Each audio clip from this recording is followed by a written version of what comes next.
नमो सिद्धनिरञ्जनं नमो सिद्धनिरञ्जनम्।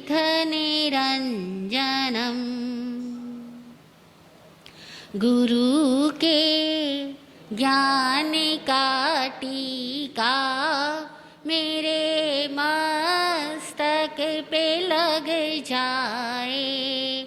गुरु के ज्ञान का टीका मेरे मस्तक पे लग जाए। मैं ना सोचूं ना कुछ समझूं, मैं ना सोचूं ना कुछ समझूं, गुरु ज़ेहन में बस जाए। गुरु ज़ेहन में बस जाए। गुरु के ज्ञान का टीका मेरे मस्तक पे लग जाए। अरहंत वीतराग परमात्मा आप्तज्ञानी सद्गुरुदेव आगम वाणी को भाव वंदना। ब्रह्मांड में मौजूद समस्त गुरु शक्तियों, दिव्य शक्तियों, षड्जीवनी कायों के हर पल प्राप्त हो रहे सहयोग के लिए आभार आभार आभार। उपस्थित भव्य आत्माओं की भव्यता को प्रणाम। जीवन सत्य है, शिव है, सुंदर है, लेकिन इस जीवन का विज्ञान यह है कि यह जीवन भीतर से बाहर की ओर गति करता है। भीतर से बाहर की ओर गति करता है। अगर भीतर में सत्य है तो बाहर भी। भीतर में शिव है, शिवत्व को देखने वाली नजर है, दृष्टि है, तो चारों ओर शिव रूप है जीवन। लेकिन अगर भीतर में अशिवत्व को देखने वाली नजर है, अकल्याण को देखने वाली नजर है, तो चारों ओर दुख है, दरिद्रता है, दमन है, भ्रष्टाचार है। भीतर में अगर सौंदर्य को देखने वाली दृष्टि है तो पूरी प्रकृति सुंदर है। लेकिन अगर भीतर में दृष्टि असुंदरता को देखने वाली है तो चारों ओर असौंदर्य है। इस सत्य को अनेकों योगी पुरुषों ने अपने जीवन में अनुभव किया और लोगों को बताया। लोगों को बताने का तरीका भी उनका अलग अलग रहा। हर योगी पुरुष मुक्त होने से पहले इस संसार में ही होता है, और जब वो इस संसार में होता है तो उसका अनुबंध कई सारे लोगों के होता है। कई सारे लोगों से उसके कई जन्मों के रिश्ते नाते होते हैं, और तब कई रिश्ते लोगों को उन्होंने ये कह भी रखा होता है कि जब मैं सत्य को जानूंगा तब तुम्हें भी बतलाऊंगा। यह भी एक बड़ा अजीब सा अनुबंध होता है। ठीक वैसे ही जैसे किसी कुल खानदान में अगर एक बेटा अपनी पुण्यवानी से, भाग्योदय से, प्रबल पुरुषार्थ से खूब धन कमा ले और उसके हृदय में उदारता हो, तो वह यह भाव करता है कि न केवल मैं इस सौभाग्य का फल भोगूं, बल्कि मेरा पूरा परिवार भी इस सौभाग्य का फल भोगे। तब वह अपने और भाइयों को भी धनवान बनाता है, और मित्रों को भी धनवान बनाता है, और सगे संबंधियों, रिश्तेदारों को भी धनवान बनाता है। वो सबको ही उस बिजनेस में लगा देता है जहां खूब सारे पैसे ही पैसे हो जाए। उसने अपने सौभाग्य से अपने सारे संगी साथियों को भी सौभाग्यशाली बनाने का कल्प किया, और सबको उनके उनके अपने कर्मों के हिसाब से, अपनी अपनी योग्यता के हिसाब से उस सौभाग्य में संयोजित होने का अवसर मिल गया। ठीक इसी तरह योगी और ज्ञानी लोग भी अनुभव करते हैं। वे अपने ज्ञान को अपने साथियों में बांटते हैं। जिनको हम कहते हैं कि भक्तों में बांटते हैं। अब हकीकत यह है कि जो उसको ले पाए वो भक्त है। भक्त का मतलब है भाग, हिस्सा, अंश। भक्त अंश, जो उसको ले पाए वो अंश है, और जो ना ले पाए वो विभक्त है। इसीलिए जो गुरु के ज्ञान को ले पाए वो भक्त, जो गुरु के ज्ञान को न ले पाए वो विभक्त। जो गुरु के सौभाग्य से स्वयं सौभाग्यशाली हो जाए वो भक्त, और जो गुरु के सौभाग्य से स्वयं को हमेशा जुदा जुदा रखे, अलग अलग करके रखे, और यह सोचता रहे कि ये तो इनको मिला है, मुझे थोड़ी मिला। प्रकृति अन्याय करती है, इनको देती है, मुझको नहीं देती। इनको सम्मान मिलता है, मुझको नहीं मिलता। इनको सौभाग्य मिलता है, मुझको नहीं मिलता। इनको सहयोग मिलता है, मुझको नहीं मिलता। वो अपने आप को अलग मान करके रखता है, इसीलिए उसको कोई दे भी नहीं पाता, वो विभक्त हो जाता है। भक्त और विभक्त, चाहे किसी के सौभाग्य का अंश हो, लेकिन ये सौभाग्य का अंश हम में से हर कोई किसी न किसी के सौभाग्य का अंश बनता ही है। पिता का सौभाग्य पुत्र को मिलता है, पुत्र का सौभाग्य पिता को, पति का पत्नी को, पत्नी का पति को, भाई का भाई को। लेकिन उसी भाई को मिलता है जो अपने आप को साथ उसको जोड़ के रखता है, और जो अपनी मन की मान्यताओं में अलग कर लेता है, तोड़ देता है, टूट जाता है, दूर होने की कल्पना कर लेता है, उसको फिर वह भक्त, वह भाग, वह अंश, वह शेयर मिलना बंद हो जाता है। इसलिए हकीकत यह है कि इस दुनिया में कोई किसी को कुछ देता नहीं है, लेकिन जो लोग भक्त बन के जीते हैं वो पा लेते हैं, जो विभक्त बन के जीते हैं वो गंवा देते हैं। जो जुड़कर जीता है, जो पत्ता पेड़ से जुड़कर रहता है, वह पेड़ की जड़ों में पहुंचे हुए पानी को पा लेता है, जड़ों से आ रहे पानी को, पोषण को प्राप्त कर लेता है। लेकिन जो पत्ता पेड़ से अलग हो जाता है, टूट जाता है, उसके बाद में वह वृक्ष के पानी को, वृक्ष की हरियाली को, वृक्ष के प्राणों को, वृक्ष के जीवन को प्राप्त नहीं कर पाता है। हम में से कितने ही लोगों की मानसिकता ही ऐसी होती है कि हम ऐसा मानते हैं, विश्वास करते हैं कि हम तो टुकड़े हुए हैं, हम तो टूटे हुए हैं, हम तो ऐसे गुरु लोगों के भक्त कैसे हो सकते हैं, हम किसी सौभाग्यशाली के भक्त कैसे हो सकते हैं, क्योंकि हमारा अपना कोई सौभाग्य है नहीं, और कोई अपने सौभाग्य का हिस्सा मुझे देगा कैसे, और दे सकता नहीं। हम ऐसा भी मान लेते हैं कि दे सकता भी नहीं, लेकिन ऐसा नहीं है। जीवन परस्परोपग्रह है, हम सब जुड़े हुए हैं, एक दूसरे के सौभाग्य में हम सबका सौभाग्य है, एक दूसरे के ज्ञान उपलब्धि में, एक दूसरे की मुक्ति में हमारी भी मुक्ति है। इसीलिए गुरु की मुक्ति में शिष्य की भी मुक्ति होती है, और शिष्य की मुक्ति में गुरु की भी मुक्ति हो जाती है। इतिहास का एक स्वर्णिम अध्याय जिसे आज हम यहाँ खोलने जा रहे हैं, वह है एक भवावतारी आचार्य सम्राट पूज्य जयमल जी महाराज साहब का जीवन चरित्र। इस जीवन चरित्र को कई बार आप लोगों ने सुना होगा, किताबों में पढ़ा होगा। बाहर के रूपरेखाओं में ज़्यादा प्रकाश डालने की बजाय हम सीधा उनके भीतर की चेतना की यात्रा पर पहुंचते हैं कि जिसके जन्म के साथ पिता को जय मिली, उनका नाम जयमल पड़ा। 22वें वर्ष में जबकि सगाई हो चुकी थी, शादी होने की तैयारियां थी, और वे व्यापार संभाल रहे थे, और एक बार अचानक गुरु के द्वार में पहुंच जाते हैं। जिस गुरु के द्वार पहुंचे उनका नाम था आचार्य श्री भूधर जी महाराज।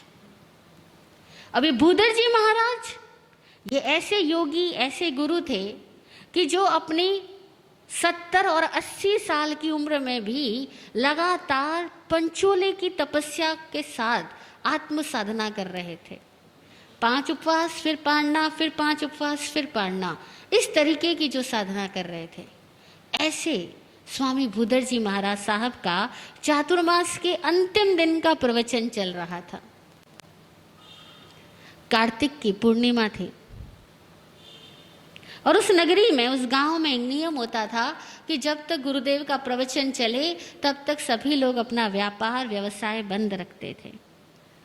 नियम नहीं था, भावना थी। नियमों से चलो तब तो बहुत सारी बारियां निकल आएगी, लेकिन भावना से चलो तो कोई विकल्प नहीं होंगे।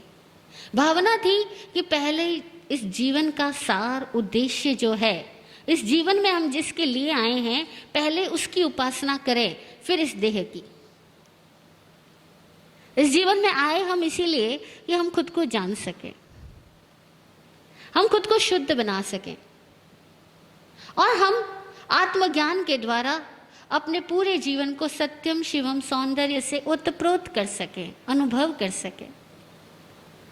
इसीलिए गांव भर के लोग सबसे पहले गुरु के द्वार जाते थे, फिर मुंह में पानी डालते थे। आज भी भारत के कुछ गांवों में और कुछ गांवों के कुछ कौमों में, कुछ जातियों में ऐसा संस्कार है, ऐसी श्रद्धा भक्ति है कि वे लोग आँख खुलने के साथ सबसे पहले अपनी अपनी श्रद्धा के केंद्र स्थल पर जाते हैं, वहाँ माथा झुकाते हैं, प्रणाम, पूजा, भक्ति, अर्चना करते हैं, फिर आकर के अपना नित्य क्रम प्रारंभ करते हैं। फिर ही वे मुंह में दातुन डालते हैं, पानी डालते हैं, उसके पहले नहीं। महत्व किसका? गुरु का। बोलते हैं ना, अरहंतवा लोगुत्तमा, सिद्धा लोगुत्तमा, साहू लोगुत्तमा, केवली पनतो धम्मो लोगुत्तमो। हम तो खाली बोलने को बोलते हैं, अगर महसूस करें तो लोक में उत्तम ही अरहंत है, लोक में उत्तम सिद्ध है, लोक में उत्तम साधु है, लोक में उत्तम धर्म है। हम कहते हैं कि लोक में उत्तम है, लेकिन हमारे लिए फिर भी ये उत्तम नहीं हो पाते। हमारे लिए उत्तम कुछ और ही चीज़ें बन जाती है, हमारे लिए मंगल कुछ और ही चीज़ें बन जाती है।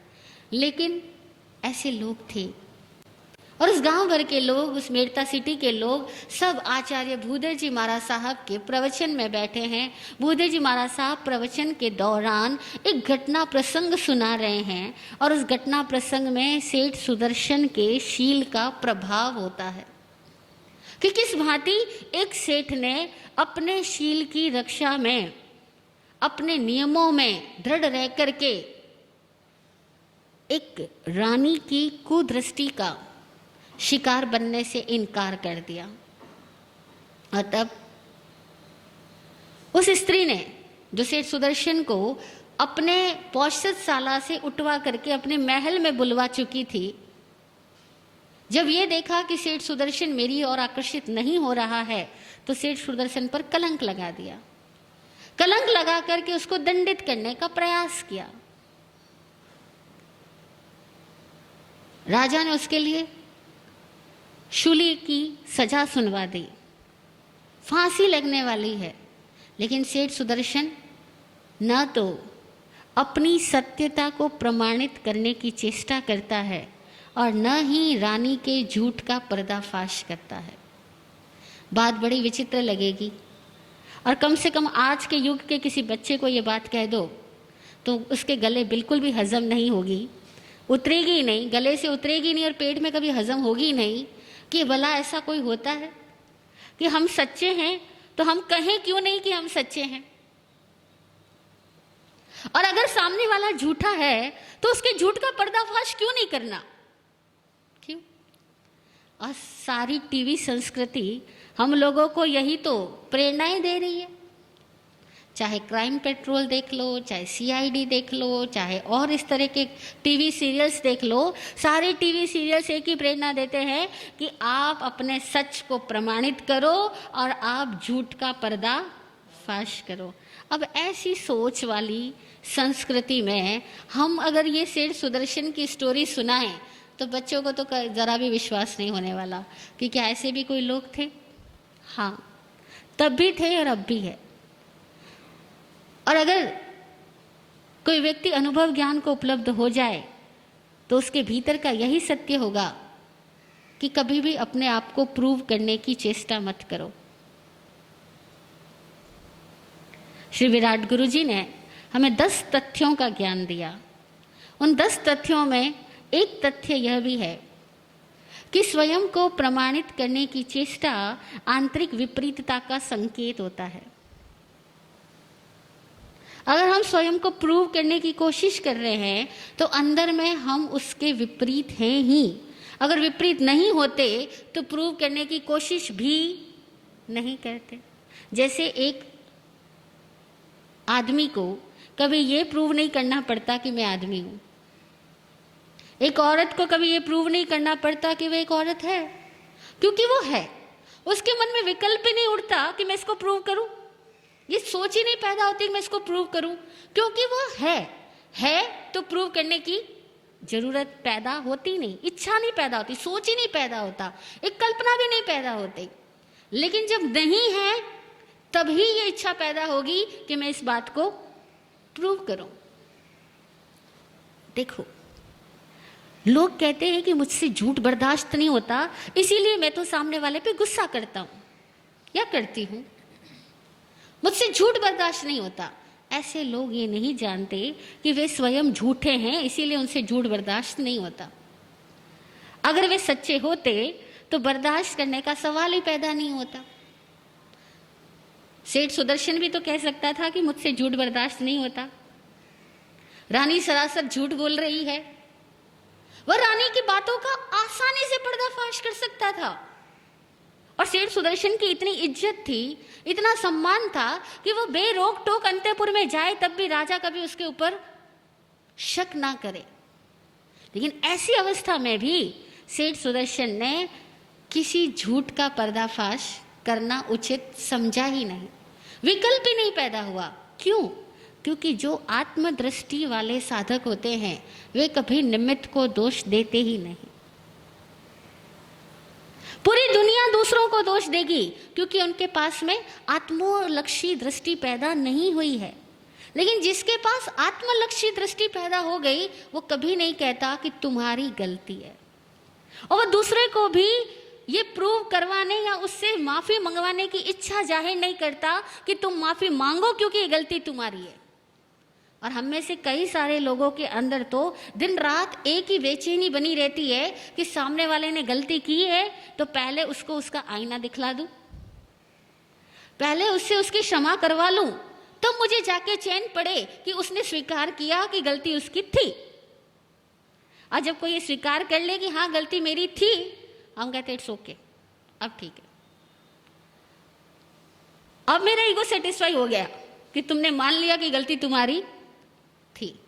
हम सारे लोग चूंकि आत्मलक्षी दृष्टि वाले नहीं हैं, इसलिए हर घटना को देखने का हमारा नजरिया अलग होता है। अब ये बात दुनिया में किसी को बोलो ना कि तुम झूठ का पर्दाफाश करने की कोशिश ना करो, तो लोग कहेंगे पागल हुए हो, तो क्या झूठ सहन करते जाएं, तो क्या झूठ को झेलते जाएं? ऐसे तो अन्याय बढ़ता ही चला जाएगा, ऐसे तो हमेशा हम अन्याय को ही वोटिंग करेंगे। कोई नहीं कहेगा ये बात, कहेगा ना? और आपका भी विचार क्या होगा?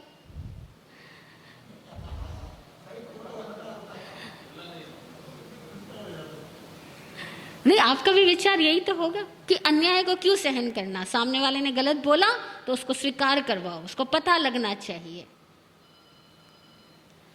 सेठ सुदर्शन ने दूसरे को पता लगाने की कोई कोशिश नहीं करी, शांत है। जो खुद को प्रूव करने की कोशिश नहीं करता, समय उसको प्रूव कर देता है, करता ही है।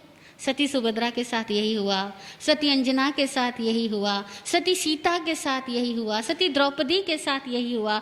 जिन्होंने भी खुद को प्रमाणित करने की कोशिश की ही नहीं, समय ने उनको प्रमाणित कर दिया, क्योंकि वे वाकई में प्रमाणित पुरुष थे, इसीलिए उनको प्रमाणित करने की इच्छा पैदा हो ही नहीं। प्रमाणित बोले तो वाकई में वे लोग सर्टिफाइड थे, ऑथेंटिक थे। जो ऑथेंटिक थे उन्होंने कोशिश की नहीं, उनकी ऑथेंटिसिटी प्रकट हो गई। जो ऑथेंटिक नहीं थे उन्होंने कोशिश करी और उनकी ऑथेंटिसिटी चली गई, गायब हो गई। बहुत बार ऐसे मुद्दे आते हैं, लोग कहते हैं महाराज जी हमारे में झगड़ा हो गया, कोर्ट केस करेंगे, आप बताओ करें नहीं करें। बहुत बार लोग कहते हैं डाल दिया है केस, अब आगे क्या करें। हमारे गुरुजी एक ही बात कहते हैं कि भाई साहब आज भोगो कल भोगो, अपनी अपनी गलती का फल सबको भोगना पड़ता है, क्यों केस करना, रुक जाओ, ठहर जाओ और उपाय निकाल लो। लेकिन लोग बड़ी गर्मी में आते हैं, बड़े तेज में आते हैं, और कई बार तो सामाजिक मुद्दों पर झगड़े इतने बैठ जाते हैं कि स्थानक उपाश्रय मंदिर की कमेटी के लोग आपस में कोर्ट केस में जा रहे हैं, कोर्ट में बहसबाजी कर रहे हैं और बरसों बरस तक फैसले नहीं निपटते। मंदिर के पैसे को लेकर के कब्जा, स्थानक के पदों को लेकर के कब्जा, सालों साल उनके फैसले नहीं होते।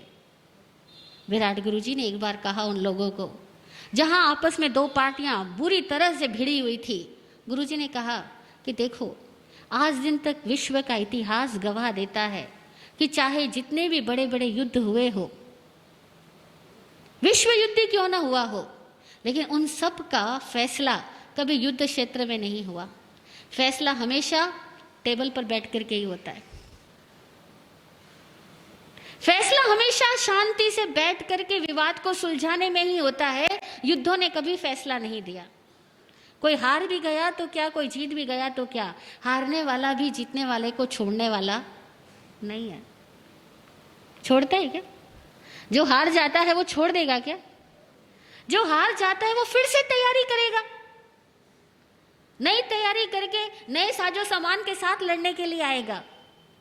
जितने भी युद्ध हुए सबका फैसला तो आखिरकार शांति से संवाद करके ही होता है। लेकिन सेठ सुदर्शन ने तो वह भी नहीं किया।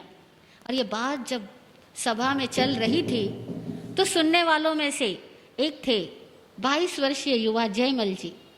उनके मन में ख्यालात जागे।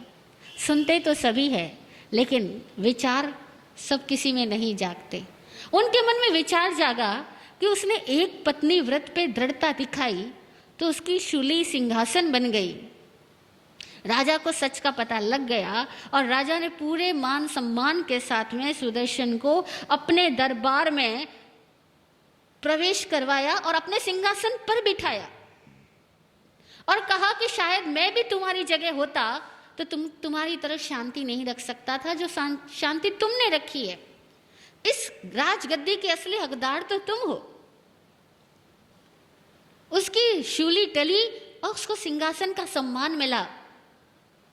जयमल जी सोच रहे हैं, वह युवा सोच रहा है कि एक शूली सिंहासन हो जाती है एक व्रत पर दृढ़ता रखने से और एक पत्नी व्रत पर दृढ़ता रखने से, और अगर मैं पूर्ण ब्रह्मचर्य ही ले लूं तो मेरा क्या होगा। बस विचार बदला और देखो एक 22 वर्षीय युवा में जिसकी सगाई हो गई और शादी होने वाली हो, उसके मन की कल्पनाएं तो कुछ और ही होती है। और जबकि वो बाजार जा रहा है तो उसके मन में भाव भी ये होता है कि घर से छूटा हूं तो चलो अपनी होने वाली घरवाली से भी मिलकर आ जाऊं। और फिर दोस्तों के साथ गया है, लेकिन तब भी उसके मन की सोच बदल गई। क्यों बदली होगी?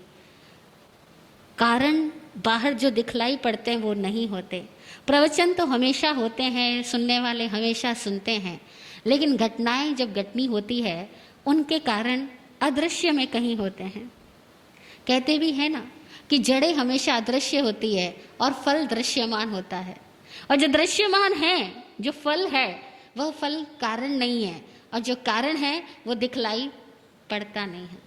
भूधर जी महाराज साहब का संकल्प था कि जाने से पहले, मृत्यु आने का समय आ रहा है और जाने से पहले अपना उत्तराधिकार किसी को सौंप कर जाऊं।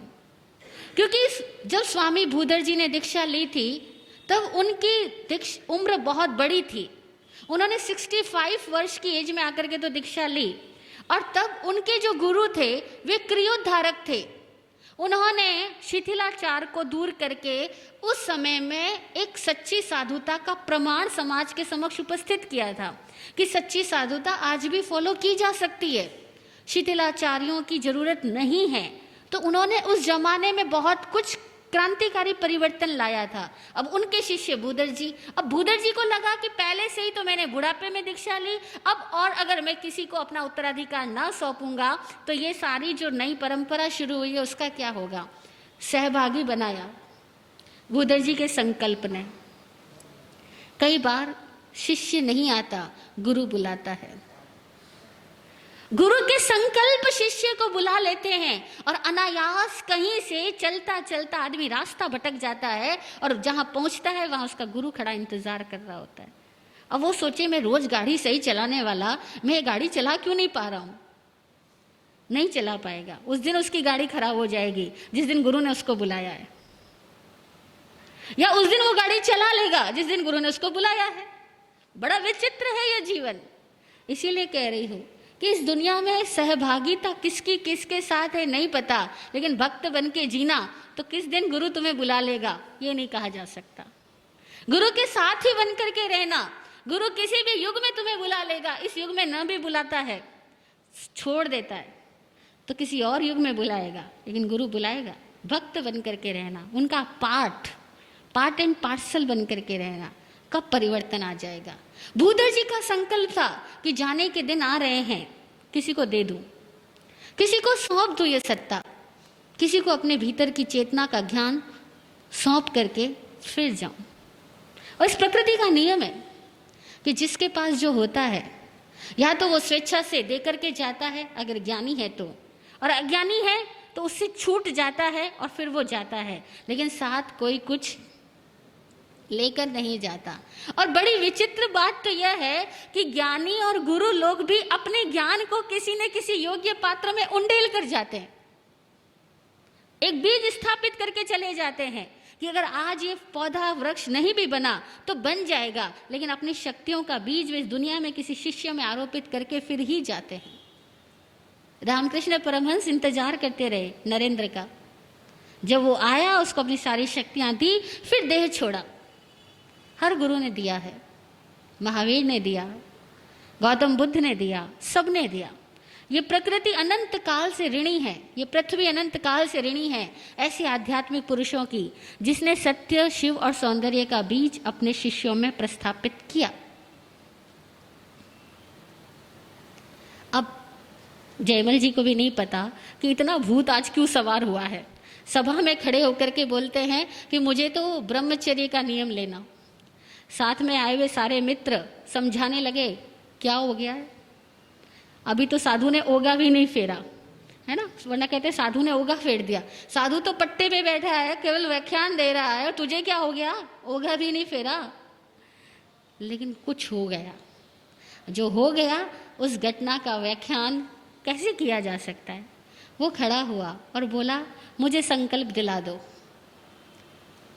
गुरु महाराज बोले इस सभा के अंदर संकल्प लेने का साहस जो रखता है वो वाकई शूरवीर है, लेकिन कितने वर्ष का। वो बोले आजीवन।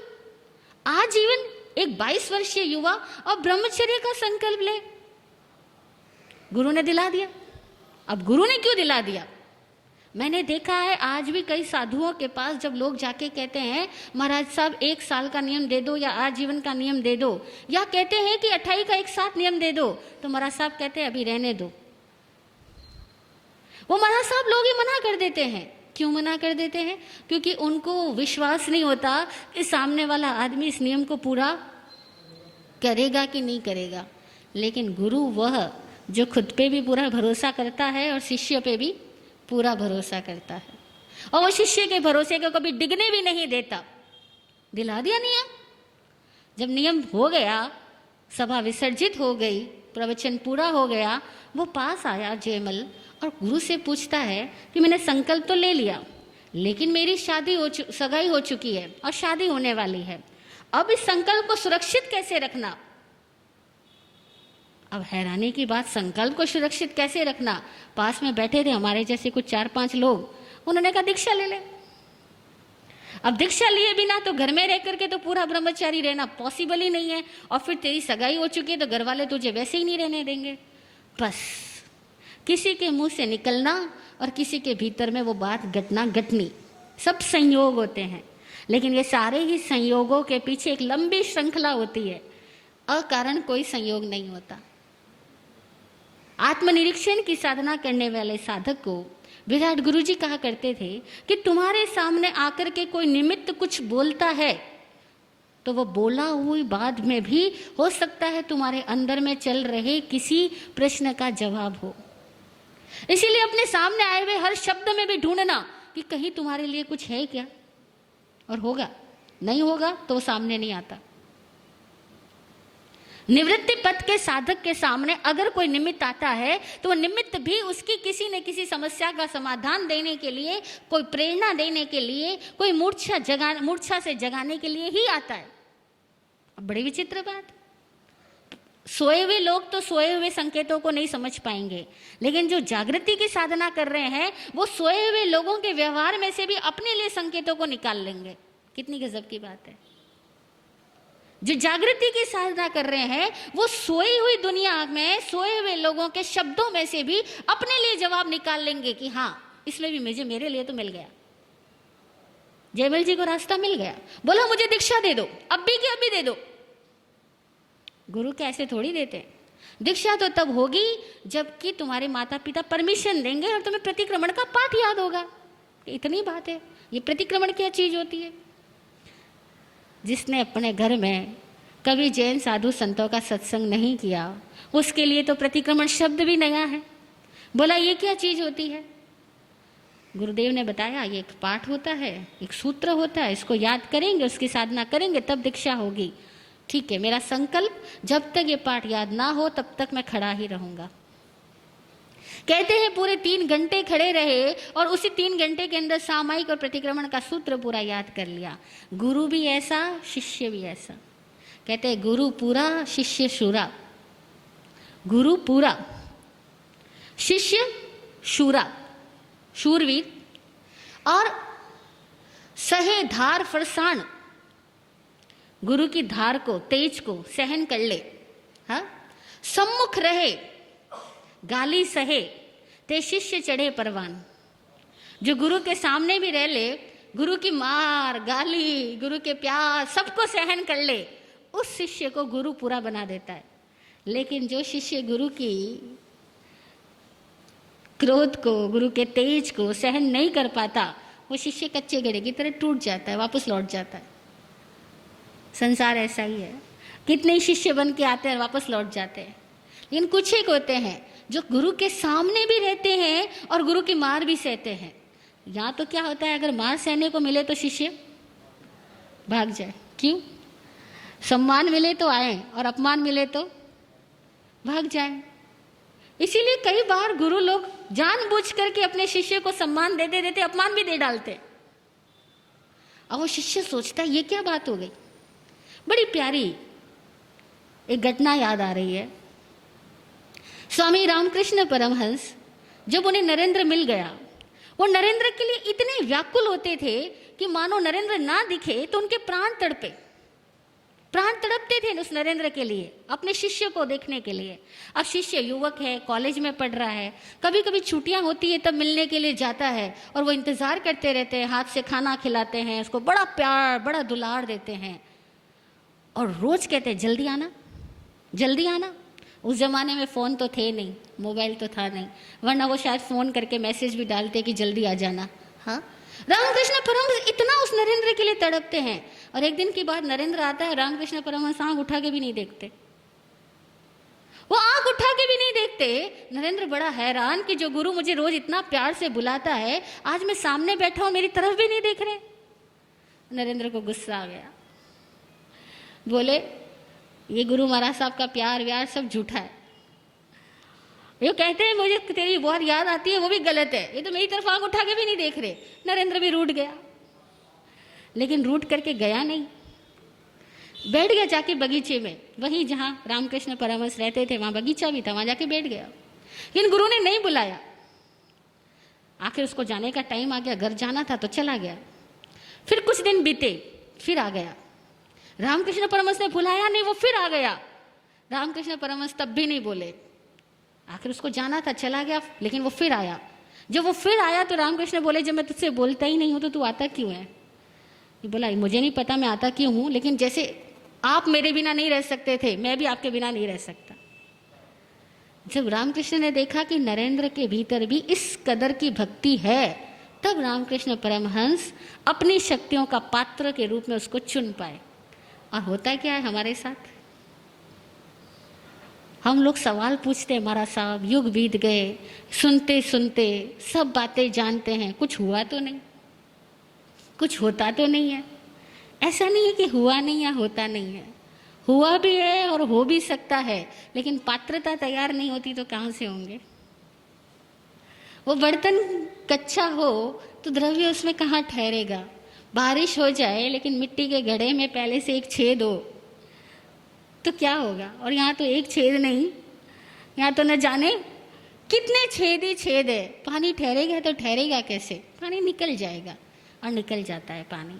यही कारण है कि जयमल जी तो निकल गए संसार से, लेकिन हम लोग कहीं न कहीं फिर अटक जाते हैं। कोई बात नहीं, अब तक अटके अब ना अटके, अब तक भटके अब ना भटकेंगे। एक ही संकल्प हो कि जयमल जी की जय हो गई और हमारी सुबह शाम जय हो जय हो जय हो।